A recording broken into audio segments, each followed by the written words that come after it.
ఈరోజు మన పద్యము. ఉత్తముని కడుపున నోగు జన్మించిన వాడు చెరచు వాని వంశమెల్ల, చెరకు వెన్ను బుట్టి చెరపదా తీపెల్ల, విశ్వదాభిరామ వినురవేమ. ఉత్తముని కడుపున నోగు జన్మించిన వాడు చెరచు వాని వంశమెల్ల, చెరకు వెన్ను బుట్టి చెరపదా తీపెల్ల, విశ్వదాభిరామ వినురవేమ.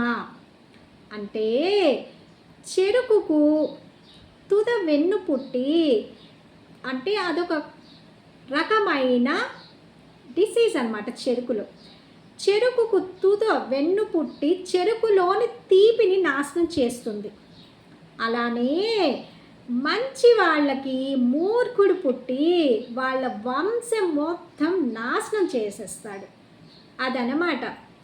ఉత్తముని కడుపున నోగు జన్మించిన వాడు చెరచు వాని వంశమెల్ల, చెరకు వెన్ను బుట్టి చెరపదా తీపెల్ల, విశ్వదాభిరామ వినురవేమ. ఇది వేమన గారు మనకి చెప్పారనమాట. అర్థం చేసుకోండి, జీవితాన్ని అర్థవంతంగా నడపండి అని. నమస్కారం.